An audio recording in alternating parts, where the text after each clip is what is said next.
vendredi 15 mars. Mon nom est Martin Simon, Simon avec un C, et je vous souhaite la bienvenue à un autre épisode du F1 Podcast. Pour vous aujourd'hui, une semaine sans Grand Prix, donc la nouvelle formule cette année. Je recevrai des invités pour discuter du championnat en cours ou en entrevue. Pour l'épisode d'aujourd'hui, mon invité sera le pilote québécois de Sainte-Thérèse, Québec, Jean-Christophe Trahan. Mais pour débuter, voici l'actualité dans le monde de la Formule 1. L'actualité est une présentation de la FSR Team, la Friendsim Racing, qui vous invite à rejoindre leur groupe Facebook afin de ne rien manquer de l'action de leur championnat qui se dispute présentement les soirs de semaine sur la chaîne YouTube du GTCQ.tv. Tout d'abord, dans l'actualité, vous savez, quand on parle de controverses entourant un championnat du monde, on a souvent en tête celui de 2021 concernant le premier de Max Verstappen. Mais il ne faut pas oublier aussi que le premier de Lewis Hamilton en 2008 avait fait l'objet d'une controverse et c'est Felipe Massa cette semaine qui s'en est chargé de nous le rappeler en déposant une poursuite envers la Formule 1, envers la FIA, ainsi que Bernie Ecclestone pour une somme de 80 millions de dollars. Felipe Massa estime que c'est des dommages et intérêts, c'est de l'argent qu'il aurait pu faire si on l'avait consacré champion. Pour vous remettre un peu en situation, là, on sait que ça date quand même d'assez longtemps. Il ne fait pas référence à la dernière course qui avait été aussi controversée un peu avec Timo Glock qui avait eu une sortie de piste. Ça avait permis à Lewis Hamilton d'inscrire le nombre de points suffisant pour dépasser Felipe Massa au classement final de la saison 2008, mais c'est plutôt à la course de Singapour quand que Nelson Piquet Jr. avait reçu l'indication de son équipe Renault de prendre le mur, carrément de mettre sa monoplace dans le mur afin de provoquer l'arrêt de la course, donc avoir une voiture de sécurité, ce qui avait servi à son coéquipier de l'époque, Fernando Alonso. Felipe Massa menait l'épreuve à ce moment-là, donc il a perdu ces points-là. Finalement, ce qu'on a su un an plus tard, c'est que il avait bel et bien fait exprès, Nelson Piquet, ça a été avoué, il y a eu des suspensions envers Renault et tout ça.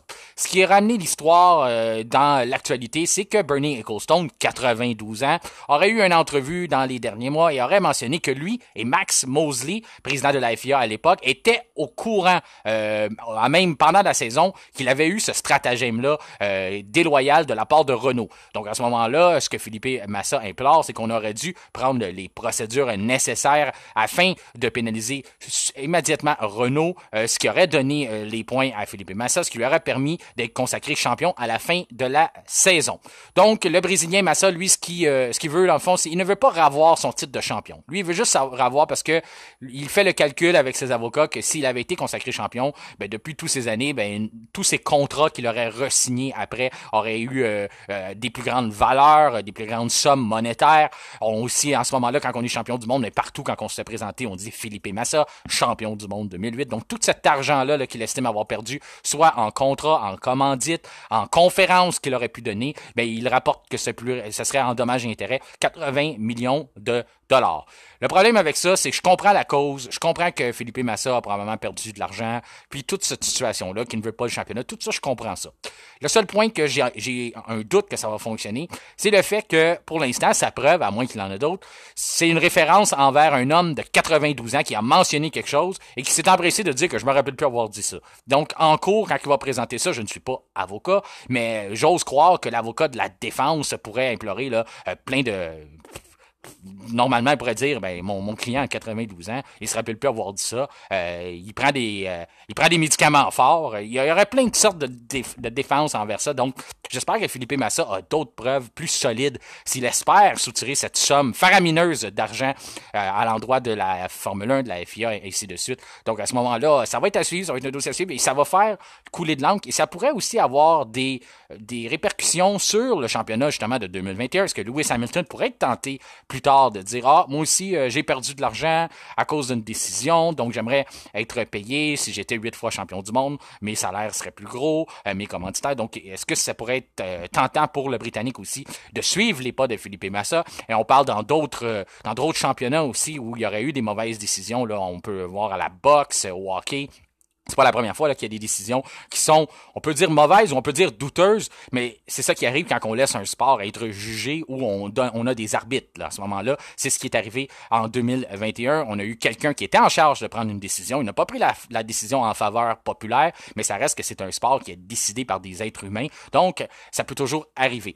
Pour du côté de Massa, on se dit si du côté de Bernie Ecclestone on est au courant, on aurait dû intervenir et à ce moment-là, ça aurait changé ça aurait changé l'impact de la vie de Felipe Massa, ainsi de suite. Donc, ça va être un dossier à suivre au cours des, je vais dire aux prochains mois, même prochaines années, parce que c'est un dossier qui va se régler à Londres, puis normalement, des dossiers comme ça assez complexes, ça peut être assez long, donc ça peut prendre plusieurs années. Je suis pas sûr que Bernie Ecclestone va être là pour voir la fin de ce dossier-là, ou même en témoigner. Ensuite, autre nouvelle, c'est du côté du clan Mercedes. Eh bien, on perd un autre personnage clé de l'entourage de l'écurie allemande qui va nous quitter pour la brigade italienne, c'est-à-dire la Scuderia Ferrari. Et c'est Jérôme D'Ambrosio, qui était le directeur du développement des pilotes depuis quelques années. Il avait succédé un peu, c'était un rôle que Toto Wolff remplissait. On avait nommé Jérôme D'Ambrosio. C'était aussi celui que, pour ceux qui se rappellent, c'est lui qui avait remplacé Toto Wolff aussi lorsqu'il s'était fait opérer au genou la saison dernière. Donc c'était Jérôme D'Ambrosio qui était en charge de l'équipe, qui était directeur. Donc c'est une personne en qui Monsieur Wolff avait énormément confiance et on était pour le nommer en charge à sa place quand il n'est pas là. Donc lui il quitte, il s'en va rejoindre Lewis Hamilton qui va être chez Ferrari aussi. Donc est-ce que c'est le premier? Non, c'est pas le premier, on le sait, Lewis Hamilton a déjà quitté, mais j'imagine que ce sera pas le dernier non plus à quitter pour l'équipe rouge. Autre dossier intéressant. Eh bien, c'est Lando Norris qui se plaignait après le Grand Prix en Arabie Saoudite concernant les ondulations du circuit, là, concernant que les nouvelles voitures avec les effets de sol, on se rappelle, il y a eu l'effet de marsouinage, mais maintenant, on peut plus vraiment dire que c'est plus un phénomène qui est aussi grand, mais les voitures ont pas, même si ça n'a pas la même ampleur, les voitures oscillent beaucoup. Donc, à ce moment-là, les pilotes reçoivent énormément de coups. Donc, Lando Norris voulait se pencher. Il dit, moi, je suis pas docteur, mais j'aimerais ça qu'on vérifie c'est quoi l'impact que ça peut avoir sur nos santé pour plus tard. Il soulignait aussi le point du fait que Carlos Sainz a eu une crise d'appendicite et qu'on avait eu Alex Albon la saison précédente. Donc, à ce moment-là, c'est en 2 ans qui se retrouvent avec ce problème de santé-là. Est-ce qu'il pourrait avoir un lien entre ça et la vibration à bord des voitures? Donc, Lando Norris, comme il dit, je suis pas docteur, mais j'aimerais ça qu'on se penche sur la cause, qu'on analyse un peu du fait que ça arrive, qu'on a de plus en plus des mal de dos, on a des mal dans le haut des jambes, tout ça, dans le bassin.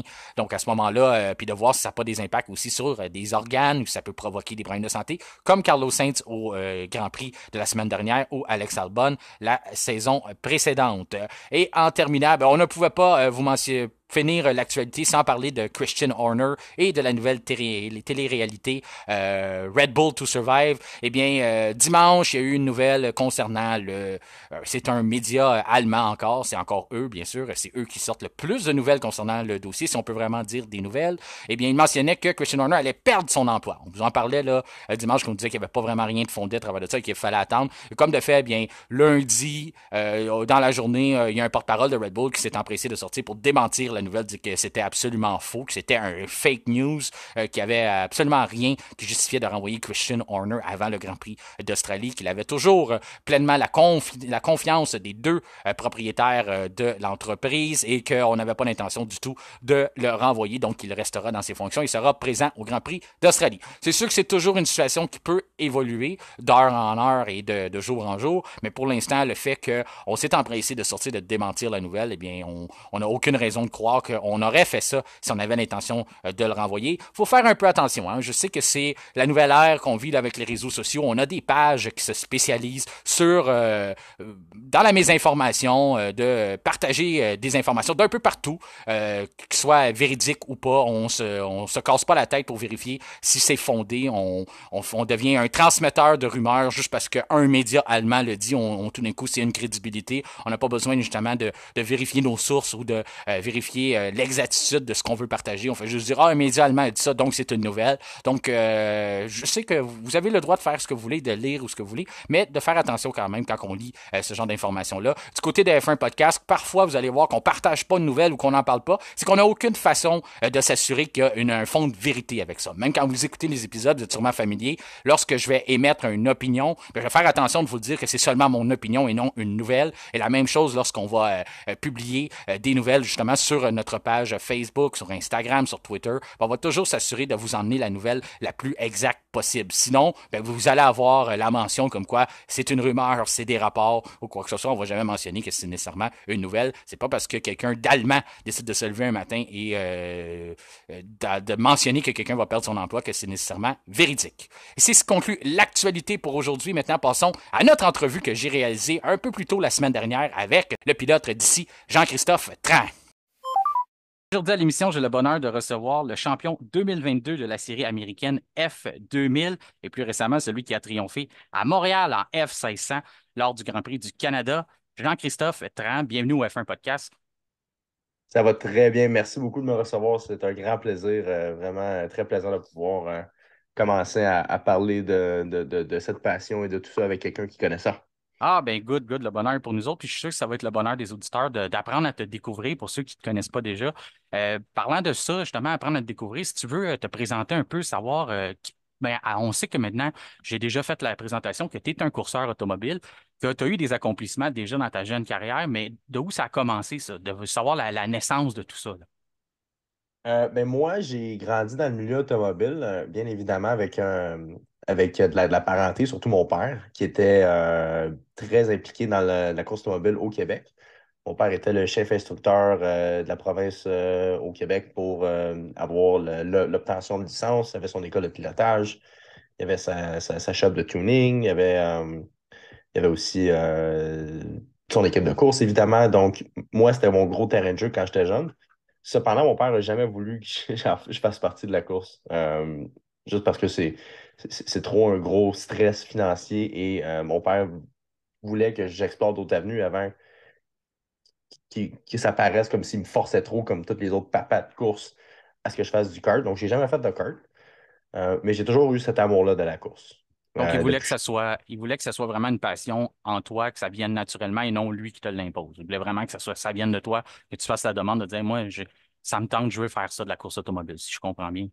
Ouais, ben, il savait que tôt ou tard, peut-être ça allait arriver. Fait qu'il est vraiment tout fait pour pas que ça arrive. Même à ça. Même à ça. C'est vraiment partie de mon développement personnel, de manière que j'ai appris à comment me développer, comment grandir comme enfant, jeune enfant. Ça a vraiment fait partie de mes belles années de développement juvénile. Donc, quand j'ai retrouvé un peu plus tard la conduite, je me suis réintéressé à la course dans ma jeune adolescence. Plus tard, après ça, j'ai serré la manche un petit peu, puis j'ai dit, j'aimerais ça peut-être en faire un peu, voir si j'aime ça. Puis même à ça, il était comme, si t'es pas bon, on arrête ça direct là. On tue ça dans l'œuf. Ça va être mort dans l'œuf. On fait pas. On va pas perdre de temps et d'argent pour voir si tu vas devenir bon. Donc, si tu n'es pas bon du début, on arrête ça tout de suite. Heureusement, mon père n'est pas quelqu'un de facilement impressionnable. Je l'ai à mon académie de Formule 2000, Jim Russell, à Tremblant en 2018. À Gage, j'ai bien fait de passer pour impressionner le chef instructeur Philippe Letourneau, qui est maintenant mon employeur, et mon père pour, comment dire, avoir ma licence et commencer à courser l'année juste après en Formule 500 en 2019.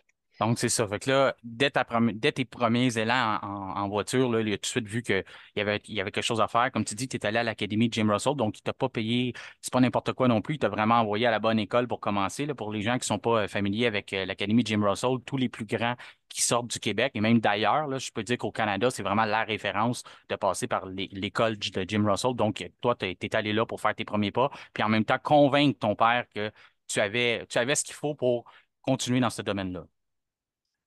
Ouais, convaincre, je le sais pas. Moi, j'avais une drôle d'assurance par rapport à ça. Je savais que j'allais être bon, peu importe. Je sais pas d'où cette assurance-là venait, mais je l'avais en dedans de moi. Mais Mon père l'avait. je parle pas convaincre toi nécessairement, je parle plus ton père. Dans le fond, de Non, montrer à ton exact, père. c'est ça. C'est ça que toi, tu étais fait pour ça. Puis là, tu arrives à ta première course. Comment ça s'est déroulé? Là, tu as eu la première fois que tu as vraiment fait une compétition, pas nécessairement juste à l'école, parce qu'à l'école, tu me dis que ça a Ouais. bien été, l'instructeur, M. Letourneau, a trouvé que c'était bon. Mais après ça, tu es arrivé, tu as eu une première course. Et comment ça s'est déroulé, ce moment-là, à peu près? Ma première course, il y avait trois courses dans le week-end de Formule 500 à Tremblant en 2019. La première course, c'est une course très pluvieuse. Je l'ai mis dans le bac à gravier au tour 5-6 environ. Quand je roulais dans le top 5. C'était vraiment penché après moi. Mais la course, directement après, le lendemain, j'ai recommencé un petit peu plus loin, justement à cause de cet incident-là. Mais j'ai rattrapé Bertrand Gonnet, qui était très loin. Il avait parti dans le top 3. Moi, j'avais parti comme 7-8, peut-être même plus loin.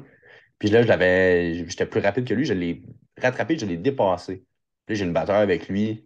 Une super belle batteur jusqu'à la fin de la course. Fait que moi, ça m'a vraiment ouvert les yeux à comme, OK, si je m'applique dans ce domaine-là, puis je commence à faire des bonnes décisions pour ce qui a trait à comment gérer ma carrière, je pense que je vais pouvoir m'en tirer peut-être un petit peu puis avoir quelque chose au moins similaire une belle carrière comme Bertrand Godin, qui est maintenant au temps de la renommée, puis je le voyais vraiment en admiration. Puis là, c'est comme j'avais battu un de mes héros. J'étais comme, ouais, je sais pas, là. Je dirais pas que je l'ai battu. Ça a été on a fini la course côte à côte. Non, ben, tu Puis je étais en pense mesure de compétitionner contre lui. Déjà, ça, on s'entend que c'est déjà une belle preuve qu'il y a un talent à quelque part. De dire qu'un gars qui a cette expérience-là, qui est rendu à ce niveau-là dans sa carrière, toi, tu commences, tu as eu aussi des mésaventures, tu as réussi à reprendre confiance, puis aller le rechercher à ce moment-là. Donc, je peux comprendre dans quelle situation ça vient un peu de donner l'approbation de ton propre talent, de dire, il y a peut-être de quoi à faire. ouais, exact. C'est vraiment exact, c'est exactement ça. C'est de me dire, ben, peu importe ce qui arrive, moi, je sais que je ne perdrai pas mon temps si je continue à investir dans moi, investir dans développer mes atouts, raffiner mes atouts, mettre du temps à trouver des partenaires, des commanditaires ou des gens avec qui je peux bâtir des relations qui peuvent perdurer jusqu'à une carrière professionnelle.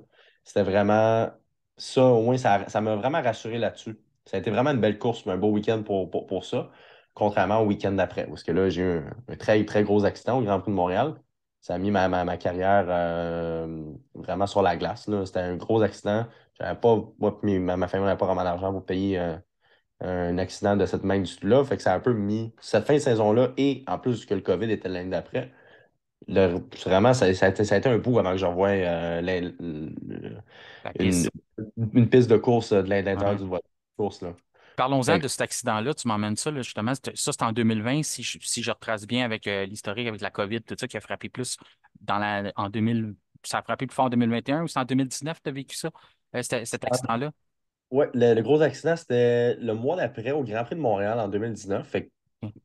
mettons, si on met la saison sur la glace, on est arrivé en 2020 après. Mars 2020 arrive, mettons, même situation qu'en ce moment, tu sais, on prépare une saison, tout, boum! Confinement, tout le kit.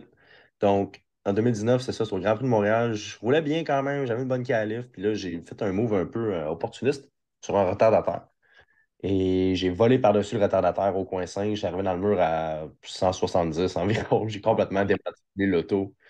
Ça a vraiment été une grosse réalisation pour moi. C'était comme, ça m'a fait réaliser que, tu sais, là, j'en ai voulu trop, j'ai voulu trop prouver qu'est-ce que j'avais. Et ça n'a pas été payant. Donc, mais après ça, ça m'a fait réaliser que si je finis des courses, peu importe les courses que je finis, moi, je finis bien. Mais quand on Sans faire parle, très bien. oui, excuse-moi, mais que tu parles de cet accident-là, est-ce que c'est vraiment, on parle de plus de dommages matériels ou il y a aussi des dommages psychologiques puis physiques par rapport à cet accident-là que tu as eu? Aucun dommage physique. Je suis ressorti de ça indemne. On regarde la vidéo, on ne comprend pas pourquoi j'ai pas eu de dommage physique. On dirait que j'étais comme protégé par un ange gardien. Si j'ai une roue qui a explosé dans ma face, ma roue avant gauche quand j'ai frappé le mur, qui est arrivée à peut-être un pouce dans mon visage, j'ai rien eu. Dommage psychologique, par exemple, ça certainement, il y en a eu, mais les lésions ont cicatrisé en des genres de force maintenant. Je suis vraiment je suis conscient que cet accident-là m'a mené à être le pilote que je suis aujourd'hui, qui a maintenant euh, beaucoup de choses que je peux être fier d'avoir accompli, moi et ma famille, ensemble. Donc, mais à l'époque, c'était très, très, très difficile de Oui, devenir d'un milieu, tu sais, pas nanti plus que ça, tu sais, vraiment classe moyenne. Puis là, mettre une dette de X montant sur la tête de mes parents, ça m'a vraiment fait du mal. En plus d'avoir mis sur la glace ma carrière par une action vraiment trop opportuniste et un peu juste d'une expérience parce que j'ai jamais fait de karting. Fait que moi, ces affaires-là, je les ai appris à la dure un petit peu, mais honnêtement, ça a été une meilleure école que si j'avais fait dépenser peut-être plus d'argent à mes parents en karting. Fait que c'est ouais, vraiment non, du. je comprends.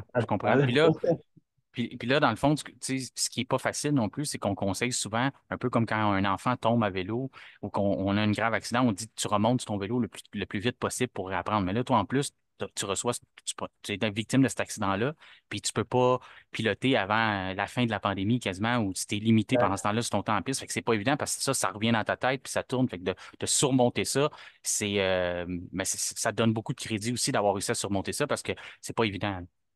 Non, totalement, totalement.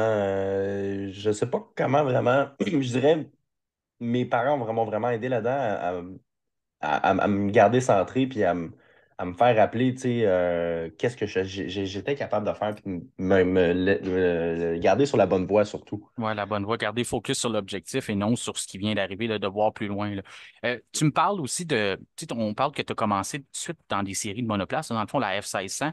pour les gens là, qui ne sont pas un peu familiers avec ça, parce que pour nous au Québec, ce qu'on voit souvent, c'est quand on achète des billets, on s'en va au Grand Prix du Canada, ben, c'est une des séries qui est là entre les événements qui sont reliés à la Formule 1. Donc, pour les gens là, justement qui ne sont pas familiers avec ce type de voiture-là ou qui les ont déjà vus, mais qui ne comprennent pas nécessairement c'est quoi, est-ce que tu peux expliquer un peu la différence entre la F1600, la F2000 dans laquelle tu es champion aux États-Unis, de savoir c'est quoi, là, comment ça fonctionne ces voitures-là? Ben oui, certainement. Dans le fond, le F est juste pour une catégorie de voitures, donc c'est les formules, évidemment, qu'on reconnaît très facilement visuellement. 1600, 2000, 3000, comme à l'époque, c'est juste pour la grosseur du moteur, dans le fond. Donc, 1600, c'est 1600 cc, c'est un moteur de 1,6 litres. Nous, en Amérique du Nord, on utilise des moteurs prédominamment Honda ou Kent. Fait que ce que ça veut dire, surtout, c'est des voitures aussi qui sont sans appui aérodynamique. Donc, surtout dans des séries de développement, ça nous permet vraiment de travailler nos atouts sans aide aérodynamique. Donc, on est vraiment, tout est au pilote, tout est à la finesse de pilotage, à comment raffiner son pilotage et ses techniques pour pouvoir extraire le plus de temps possible d'une voiture qui peut aller rapidement, certainement, vu qu'elle est très légère, mais qui est pas, qui est pas, pas un démon de vitesse, là. On peut quand même atteindre des bonnes vitesses, mais c'est pas une voiture qui a une grosse réaccélération ou qui va extrêmement vite dans les virages. C'est juste une voiture de momentum qui prend beaucoup de finesse de la conduire et c'est des voitures connues à travers le monde. On en a en Australie, on en a en Europe, on en a en Angleterre. En Angleterre, il y a le Festival de Formule Ford, dont plusieurs champions de Formule 1 ont dû gagner pour pouvoir passer à la prochaine étape et être au niveau où est-ce qu'ils étaient, où est-ce qu'ils étaient éventuellement. Et au Canada, on a notre plus grosse course, qui est techniquement la plus grosse course de Formule Ford au monde, qui est la course de support au Grand Prix de Montréal. Il n'y a aucune course de Formule Ford qui est comme ça. C'est extrêmement unique en son genre et ce qui la rend extrêmement spéciale à gagner, que je peux témoigner vraiment, là, c'est un autre feeling totalement d'avoir des dizaines de milliers de personnes qui sont levées sur leurs pieds et qui t'applaudissent. Donc, c'est un peu ça la Formule Ford. C'est vraiment un bon départ, puis c'est une bonne, Ben, c'est une vraiment, bonne discipline. c'est vraiment, comme tu dis, c'est un apprentissage vers la monoplace, mais aussi c'est une formule de développement, puis c'est une formule de sensation, dans le fond. C'est pour vous, les pilotes, de sentir une voiture, puis de vraiment avoir le plus de contrôle dessus, comme tu dis, sans l'aérodynamisme, de vraiment comprendre comment une voiture fonctionne sur la piste, comment la contrôler. Puis là, tu m'as emmené à mon autre question que je voulais te poser. Tu me parles de justement le moment à Montréal que c'est la plus grosse course pour vous en Formule Ford. Puis, je veux savoir, c'est quoi le feeling, là? La première fois que tu as su que tu allais piloter sur le circuit Gilles Villeneuve, comment tu t'es senti par rapport à ça? Est-ce que tu étais nerveux ou pour toi, c'était une course comme une autre? Ah, ça aurait pu être une course comme un autre, mais j'ai tellement eu, comment dire, je la mettais tellement haute dans mon estime comme course que c'était vraiment pas une course comme un autre. Il n'y a pas une course pareille nulle part dans le monde. Il n'y a aucune course de support de Formule Ford qui supporte la F1 nulle part dans le monde. C'est extrêmement unique en son genre et c'est une tradition ici au Québec depuis maintenant plus de 50 ans. Donc, pour moi, beaucoup de pilotes que j'admire et que je connais et qui ont des carrières phénoménales dont j'aimerais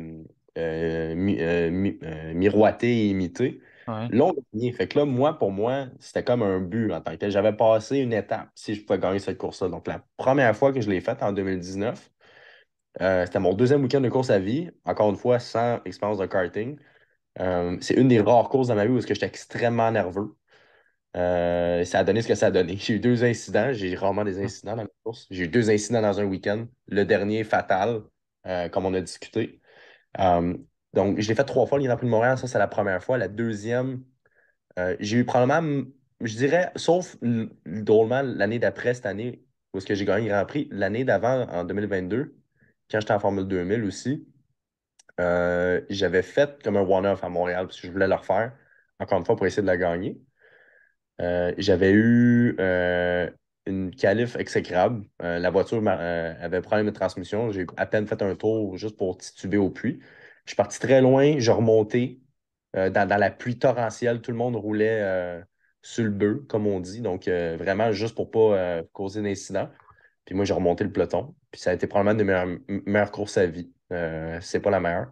16 à 3, 16e position, troisième position en trois tours avec le tour le plus rapide pour me donner la pole position pour le lendemain.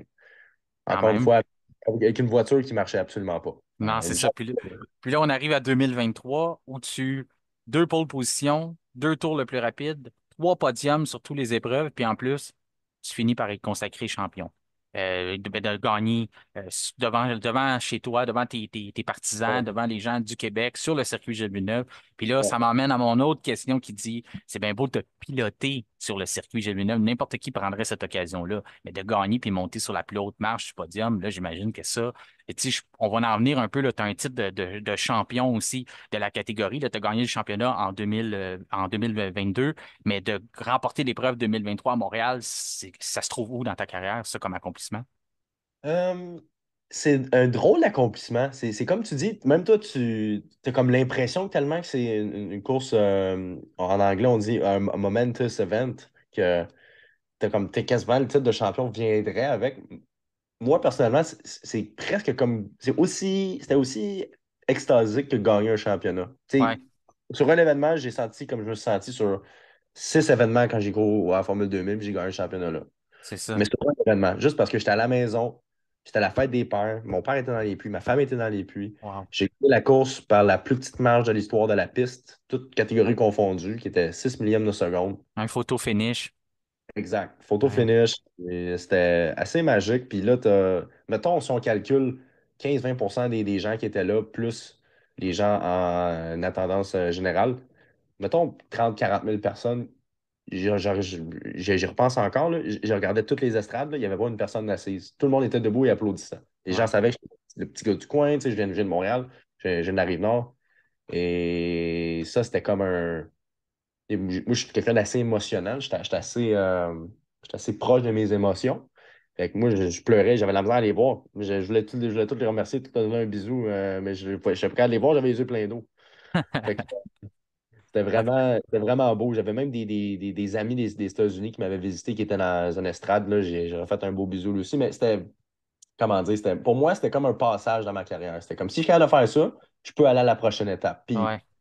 je peux mourir en paix sachant que j'ai gagné le Grand Prix de Montréal de cette manière-là. Ah, ben, certes, ben, on a encore longtemps à vivre, là, mais je peux comprendre ce que tu veux Ouais, dire. ouais, C'est tu que, comprends ce que je veux oh, dire, ouais, hein? non, je comprends exactement ce que tu veux dire. C'est que il y a des gens il y a des gens qui échangeraient des carrières pour être capable de vivre ce moment-là. Puis toi, tu dis, je suis dans Ah mes oui. débuts, puis là, je l'ai. Puis là, en plus, là, j'ai sauté par-dessus parce qu'on était sur ce sujet-là. Mais au moment où tu gagnes à Montréal, pour que les gens puissent comprendre, là, tu as déjà un titre de champion en poche de la saison précédente. Tu avais gagné en 2022, donc puis quand on parle de gagner le championnat, là, tu avais gagné 7 des 12 courses au championnat 2022 américain en F2000. Donc, fait que là, puis là, tu arrives à Montréal, tu gagnes le Grand Prix au Canada, puis pour toi, tu viens de dire que c'était un événement, tu avais l'impression que tu étais champion une deuxième fois un peu, là. Un peu, où c'est presque ça, où vu que c'était pas un gros championnat, celui de Formule 2000, j'ai fait ce qui était comme accordément à mon budget. Même à ça, je n'avais pas de budget. On a juste étiré le budget pour dire qu'il faut avoir de l'expérience puis essayer d'avoir des bons résultats entre-temps. Mais j'avais moi-même, j'essaie d'imaginer ce que les gens pouvaient dire. Ah, mais tu sais, c'est un petit championnat, il est peut-être pas si bon que ça. Puis moi, je me disais, regarde, si je suis allé gagner le Grand Prix de Montréal l'année d'après, là, je peux tout leur faire ma gueule. Oh, C'est ça. Ça va être désolé, l'approbation. Ouais. ouais, désolé mon langage cru, là, mais Ouais. pour dire comme moi, je vais être capable avec moi-même de dormir le soir, sachant que j'aurai plus rien d'autre à prouver de la saison précédente et de moi en général, je suis capable de faire ça, et d'après ça, aller à la prochaine étape. Non, je Fait que, comprends ça. C'est quelque chose qui va traîner avec toi, là. Tu sais, que tu l'as, comme tu dis, tu l'as dans ton sac, tu l'as sur ton CV de dire, j'ai un championnat, peut-être que vous n'avez pas entendu parler, mais lors du gros moment à Montréal, pendant que les Formule 1 sont là, pendant que tous les amateurs de course automobile au Québec sont présents sur place normalement ou le regardent à la TV, mais moi, je suis là puis je gagne à cet événement-là. Puis tu sais, c'est très médiatisé. On sait, là, tu l'as dit, c'est l'événement qui est le plus médiatisé dans ce championnat-là aussi. Puis c'est pas, il y en a pas d'autres comme ça en Amérique. Donc, de le gagner.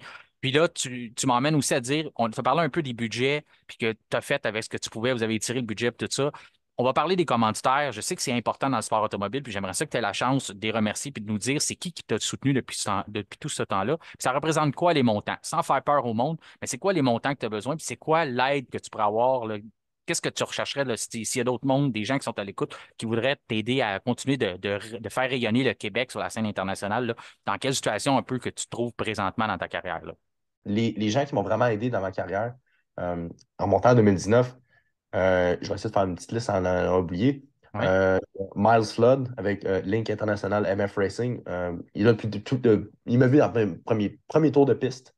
et m'a supporté depuis. Un excellent monsieur qui aide aussi Mick Grenier, qui est très proche de Mick Grenier depuis longtemps et qui l'aide aussi, lui aussi, depuis ses débuts, Mick étant un pilote manufacturier Mercedes, qu'on contractait directement avec Mercedes. Moi, si je suis pas en carrière, je ferais exactement comme Mick. Donc, c'est pour ça que j'essaie de voir un petit peu qu'est-ce que lui fait. Sinon, Marchand de bonheur, Les Mouleurs, Lame japonaise d'exception.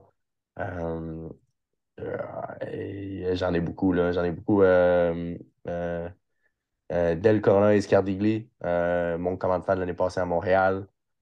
Monsieur Stéphane Roy, Monsieur John Annis, Monsieur Stéphane Raymond, Monsieur. J'en ai beaucoup, j'en ai Ouais, beaucoup, c'est j'en ai ça. beaucoup. Non, mais c'est bon. Déjà là, ça donne une idée de tout ça. Puis, comme je te dis, c'est montré Euh, aussi, t'en as besoin de plus qu'un pour te rendre jusque-là. Puis encore là, tu es obligé d'étirer tes budgets le plus possible parce que tu peux pas rivaliser avec des gens. Tu m'as dit que, on s'est déjà parlé, nous deux, puis tu m'as déjà dit que par rapport à un budget que toi, tu avais X, mais il y en a des fois qui vont être contre toi puis qui vont avoir 4 fois le budget que tu peux avoir, 3 fois le budget que tu vas avoir, que tu as facilement, là. Avant que j'oublie, Oui, Gestion Luxe Automotive avec parfait. François Huard. Euh, sinon, qui d'autre, qui d'autre? Évidemment, mon équipe de management avec Ramstar Racing. OK, s'il y en a d'autres, je vais les redire Non, c'est correct. au même. J'avais pas exactement une liste faite pour ça, mais ça, c'est pas mal ceux qui étaient là depuis le début puis qui ont m'ont toujours eu dans leur camp. Mais sinon, tu disais, oui, dans le fond, pour les budgets, c'est dur à dire. Mettons pour un budget de Formule 2000, comme l'année passée, plutôt il y a 2 ans maintenant, ça a l'air tu sais, de championnat un peu euh, accessible. Tu sais, c'est comme un peu arrive et fais ce que tu veux sur ton auto.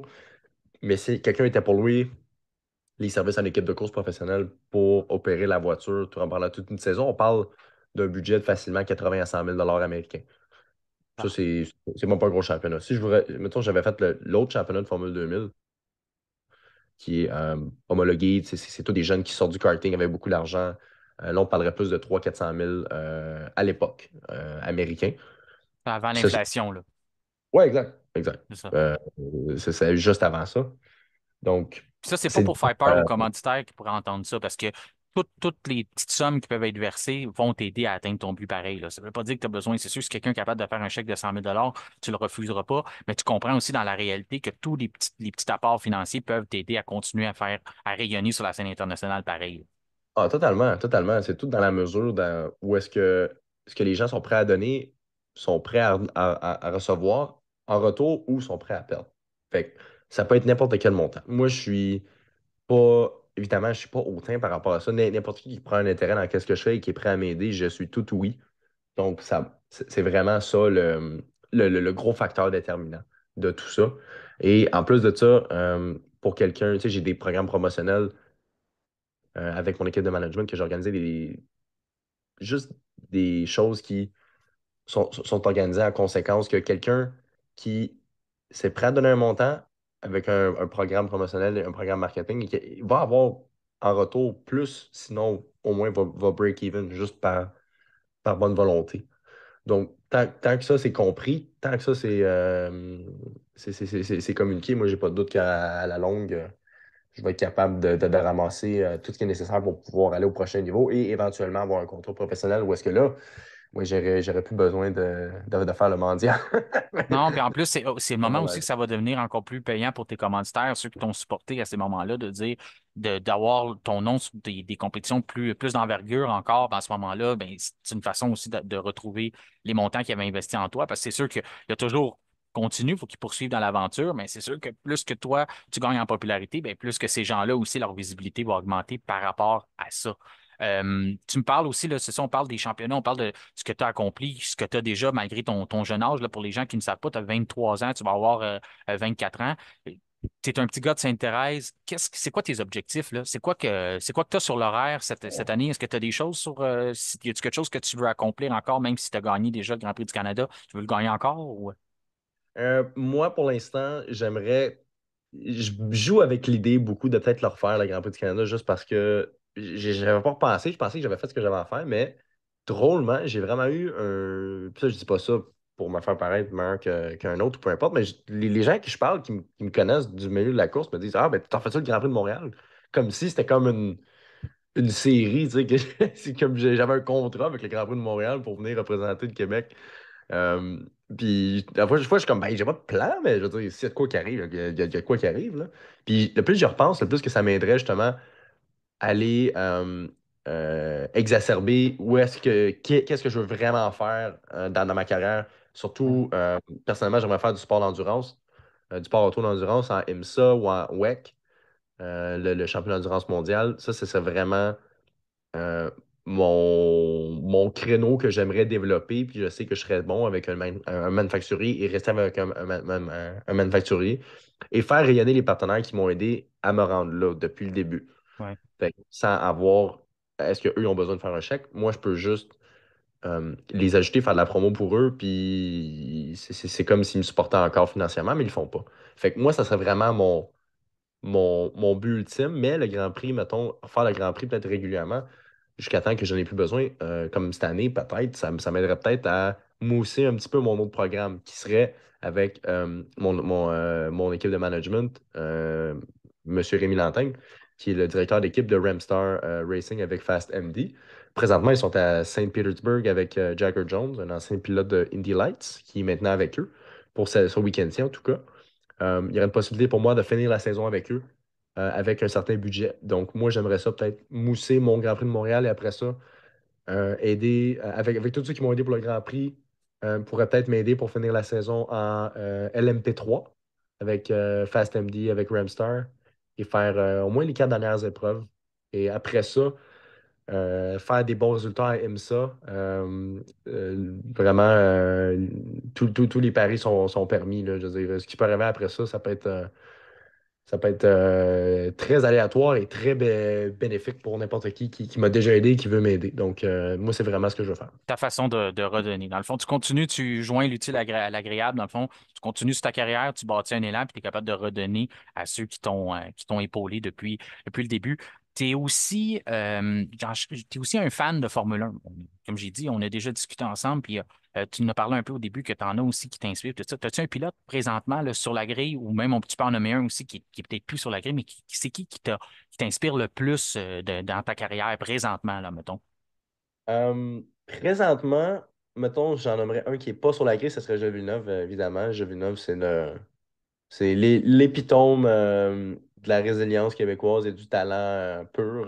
Moi, j'essaie de modeler mon éthique de travail puis mon éthique euh, de persévérance à travers ce que lui a fait pour se rendre là, ce qui est même à l'époque qui est encore incroyable.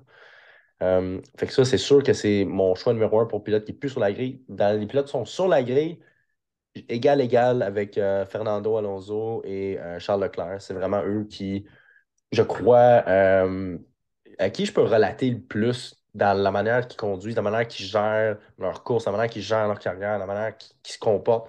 J'ai plus d'atomes crochus avec ces deux pilotes-là que tous les autres, probablement réunis. Donc, Fernando, depuis que je suis petit, quand je regardais la F1, j'étais un fan de Schumacher, même si j'aimais aussi Jean Villeneuve. Un n'était pas sans l'autre. Puis là, j'ai vu Fernando qui battait Schumacher. Hey, c'est qui, lui? Je l'adore. Fait que depuis que je suis petit, ça a toujours été un de mes go-to.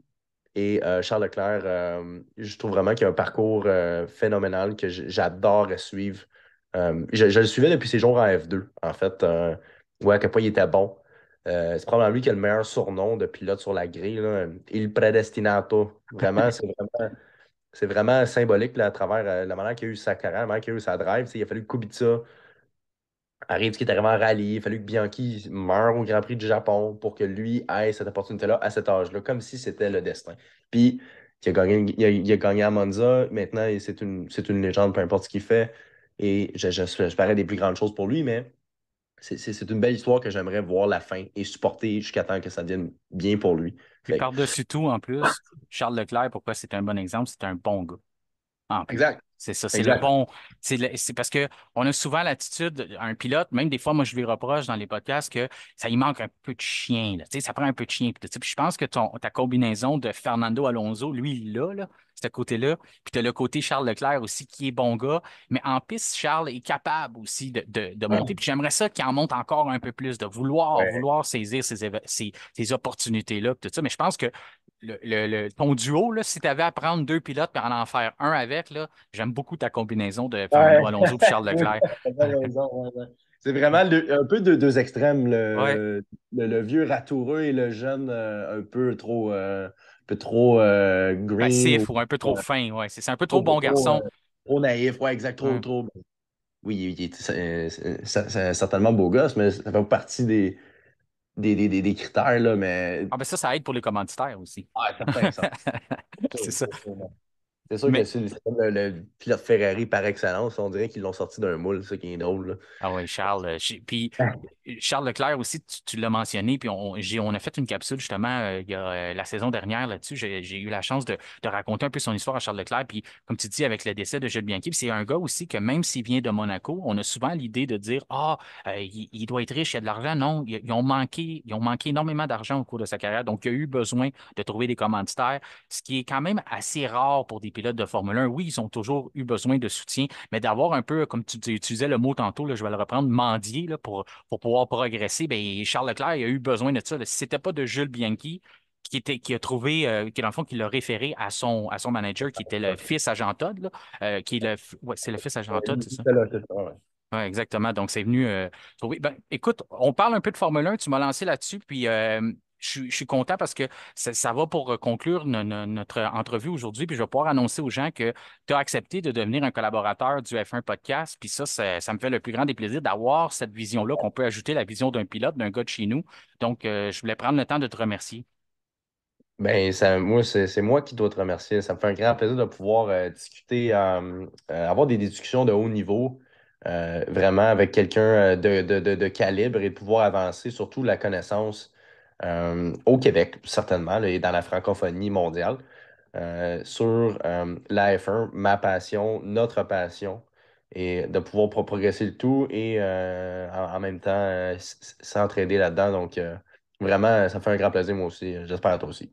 Parfait, oui, super. Puis en plus, je suis persuadé qu'on va avoir énormément de plaisir ensemble. Puis en plus, les gens qui vont pouvoir gagner gagner à te découvrir aussi, puis à savoir que les prochaines fois, c'est peut-être ta dernière opportunité que tu vas avoir à Montréal, justement, de faire le Grand Prix du Canada, mais aussi te suivre sur la scène internationale, de voir qu'il y a encore des talents québécois qui existent. On a perdu là, Players il y a de ça plusieurs dizaines d'années déjà, ou peut-être moins que ça, mais on a perdu Players qui chapeautait beaucoup les pilotes du Québec. On apprenait à les connaître sous la bannière Players. Donc, si, si F1 Podcast peut donner une plateforme à un pilote québécois de s'exprimer puis de te faire connaître aux jeunes, pour moi, c'est mission accomplie. Puis en plus, tu connais la Formule 1, ça va être agréable, puis tu vas apporter le point de vue. Tu sais, on a Frédéric Vallée aussi, qui est collaborateur ici, qui est aérodynamicien chez Red Bull Racing, puis d'avoir un gars qui a la vision du pilote, mais je pense que ça commence à faire une équipe solide, puis une équipe le fun à écouter pour les gens.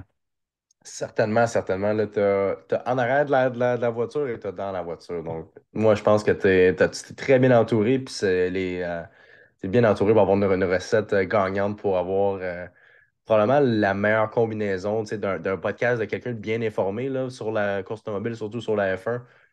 Moi, j'ai bien hâte de voir la suite et à quel point on peut prédire des choses qui vont avoir raison juste par la combinaison d'expertise ou peu importe ce qui arrive, mais j'ai bien hâte de voir. C'est le but du podcast, c'est surtout faire tomber les zones grises, faire rendre le sport agréable pour tout le monde, parce que quand il y a trop de zones grises, ça devient complexe. Les gens, des fois, ils décrochent un peu, on perd un peu c'est quoi le sens du sport. Donc, vraiment de faire tomber ça avec l'expertise de Fred, avec ton expertise à toi, qu'on est capable de mettre ça tout ça ensemble, je pense que ça va vraiment être plaisant pour les auditeurs. Puis c'est ça le but, c'est que les gens aiment écouter ça, puis que les gens apprennent, puis surtout aient du plaisir lors des week-ends de course, de savoir exactement c'est quoi qu'on regarde, puis c'est quoi l'envergure d'un Grand Prix de Formule 1, d'un week-end de Grand Prix au complet. Donc, il y a plusieurs couches à ça, il y a plusieurs couches reliées à ça. Donc, encore une fois, ben, je conclue en te remerciant une autre fois. Félicitations pour ta carrière aussi. Ça a peut-être paru court aujourd'hui parce que tu avais beaucoup d'informations à nous donner, puis c'est super intéressant, mais la bonne nouvelle, c'est que tu vas être de retour dans d'autres épisodes, donc on va pouvoir jaser de ta carrière en même temps qu'on va jaser de ce qui se passe dans le championnat 2024. Ah, certainement. Grand merci à toi. Là. Passe une excellente fin de journée. C'est ce qui conclut notre épisode du vendredi 15 mars. Merci d'avoir fait confiance à F1 Podcast. Notre prochain rendez-vous sera vendredi en marge des séances d'essai libre du Grand Prix d'Australie. Et d'ici là, bon week-end!